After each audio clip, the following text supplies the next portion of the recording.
être assidu et ponctuel. Voilà. Donc, aux réunions, aux formations, il faut être à l'heure et il faut être là. C'est très important. Être actif dans le groupe WhatsApp. Un leader qui est dans notre groupe, ses filles sont dedans également, qui n'interagissent pas et qui ne soient pas étonnés si ces filles également n'interagissent pas dans le groupe. Ça, c'est clair. Et avant la dernière chose, c'est toujours bien s'habiller. Ah oui, parce que si tu m'invites pour connaître une opportunité, tu dis c'est très lucratif cette opportunité, que j'arrive et que toi-même, tu n'es pas bien habillé, je suis désolé, mais je ne peux pas le faire. C'est clair, non? Et comme c'est un réseau de marketing, cela va se perpétuer également dans ton réseau. Et cela n'est pas une bonne image. Et tu auras du mal que ton réseau ne se développe pas. Et ça sera un constat douloureux. L'une des choses également, appeler quotidiennement ces fioles. Il faut être en contact avec ces fioles. C'est très important afin que le lien, la communication passe chaque jour pour ne pas, voilà, que le leader en question, parce que chaque leader à la maison traverse quelques difficultés. Pour ceux pour qui les parents ne sont pas d'accord, le leader peut passer des moments difficiles chaque jour. Donc, c'est important, il dirait même primordial, que chaque leader collabore ou bien échange à chaque moment avec ses fioles. Acheter tous ces documents de travail. D'accord. Dans ce domaine, je pense que plusieurs personnes comme moi, par exemple, je ne serai pas reconnu comme un modèle parce que je n'ai pas tous mes documents de travail. Et je pense que je vais les avoir dans pas longtemps. Donc, l'une des choses pour être un modèle, comme vous le voyez ici, c'est d'acheter tous ces documents de travail. C'est très important afin d'incarner même le modèle des vrais leaders. La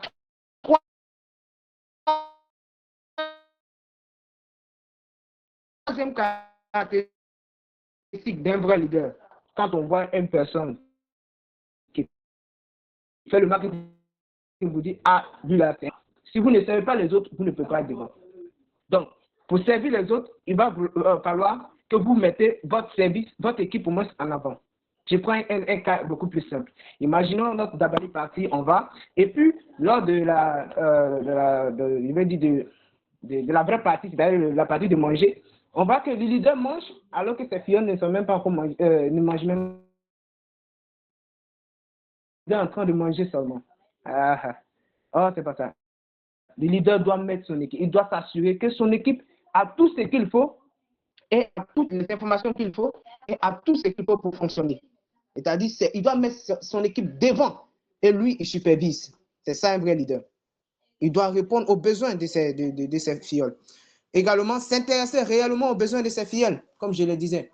Il doit s'intéresser réellement aux besoins de ses filleuls. S'il ne s'intéresse pas aux besoins de ses filleuls, je pense que ça ne va pas aller. Parce que chaque personne, malheureusement, chaque personne a ses préoccupations, chaque personne a ses difficultés, chaque personne a ses réalités quotidiennes. Donc, si le leader ne s'intéresse pas à ce que les difficultés, les moments difficiles ou bien les préoccupations de ses filleuls, qu'il ne soit pas étonné que le filleul dit un jour, j'abandonne. Ça sera clair. Aider ses filleuls à gagner de l'argent chaque semaine. Je pense que voici la partie la plus importante. Hein? Donc, si vous avez des filleuls qui sont dans le business et ça fait des mois qu'ils ne gagnent pas de l'argent, c'est comme si vous oubliez également les réalités de cette personne qui est en face de vous, c'est-à-dire votre filleul. Donc, l'une des choses qui peut motiver votre filleul également même à faire le business de façon correcte, c'est de lui faire gagner de l'argent un peu de temps en temps. Je pense que c'est une sorte de motivation pour que votre leader continue à faire également le business. Et célébrer chaque succès de ses filleuls. Il faut célébrer chaque succès de ses filleuls, c'est-à-dire reconnaître les efforts que cette personne fait là, même si la personne envoie son invité, que même si l'invité n'a pas adhéré, ce n'est pas grave. L'important, c'est que le filleul a envoyé une invitée. Ça, c'est très important. Ok, la quatrième et la dernière attitude pour reconnaître et dire que cette personne est un vrai leader, c'est que cette personne a une attitude de persévérance. Un leader qui n'a pas de persévérance ne peut pas mener une équipe. Parce que vous ne pouvez pas guider, ou bien naviguer un bateau et puis vous-même, vous ne croyez pas à où vous allez. Ce n'est pas possible. Il faut persévérer.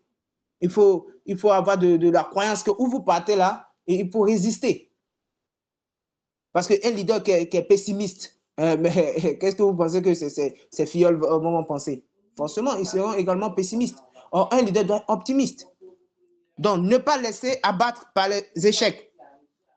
Parce que dans ce business-là, ce que j'ai constaté dans ce business, c'est que si tu veux ou tu ne veux pas, les échecs et les rejets seront ton partenaire. Ça, c'est clair. Hein? Si tu veux ou tu ne veux pas. Et c'est ça qui fait la beauté de ce business-là. La beauté de ce business-là, c'est ça qui fait la beauté. C'est-à-dire, les gens te rejettent et après, les gens ont besoin de toi. Donc, ne pas se laisser abattre par les échecs, faire face aux rejets et déceptions, être un repère solide dans le moment difficile.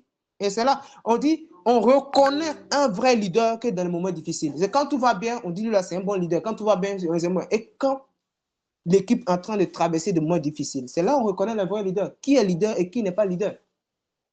C'est-à-dire quand ça ne va pas, quand l'équipe n'est plus motivée, quand l'équipe ne recrute plus des gens, est-ce que là, c'est là où on reconnaît le vrai leader. C'est là le vrai leader, il est assis et puis il pense. Qu'est-ce qu'on doit faire? Il doit répondre maintenant aux besoins de ses filles. Et là, on reconnaît le vrai leader. Et là, quand vous sortez de cette partie-là, vos filles, sans que vous les forciez, vont dire, vraiment, là, c'est un vrai leader. Parce qu'on sait d'où on est quitté. Également, n'abandonne jamais. Voilà, je pense que c'est un mot que tout le monde connaît. Hein. N'abandonne jamais. Dans ce business, ceux qui échouent, c'est ceux qui ont abandonné. Si tu n'abandonnes pas, tôt ou tard, tu vas réussir dans ce business-là. Donc, si tu vois une personne qui dit « Je n'ai pas réussi dans le marketing de réseau », la phrase qui doit suivre, il a abandonné. S'il n'a pas abandonné, il va réussir. Et pour conclure, je n'ai pas grand-chose à dire. Alors, votre attitude détermine votre attitude dans ce business. On parle de cause et effet. Si tu ne sèmes pas, tu ne vas pas récolter. Ça, c'est simple. Et vous connaissez ça. Et nos parents, nous, on a eu la chance de grandir au village, on a vécu ça. Quand le moment de la semence arrive, celui qui ne sème pas, également le moment de la récolte, il ne récolte rien parce qu'il n'a pas semé. Donc, c'est ton attitude, à travers les attitudes qu'on vient de citer ici. Si tu n'incarnes pas, mais la bonne nouvelle que je peux vous accorder, chers leaders, c'est qu'on peut travailler à devenir un vrai leader. C'est la bonne nouvelle. Et pour développer son leadership, c'est un processus. On peut travailler à développer vraiment son leadership, à devenir un vrai leader. C'est-à-dire toutes ces compétences qu'on vient de citer ici, on peut travailler à les développer. Certains peut-être sont nés un peu charismatiques, ils ont un peu le leadership, mais on peut le développer. Ceux qui n'en ont pas, on peut le développer. Et il y a une citation qui disait, si vous ne pouvez pas atteindre, donc vous ne pouvez pas atteindre un haut niveau si votre niveau de leadership n'est pas haut. C'est-à-dire, le degré de votre succès dépend du degré de votre leadership. Si votre leadership n'est pas haut, vous ne pouvez pas atteindre un succès haut. C'est-à-dire, si vous voyez que vous-même, votre business est limité, c'est parce que votre leadership est limité.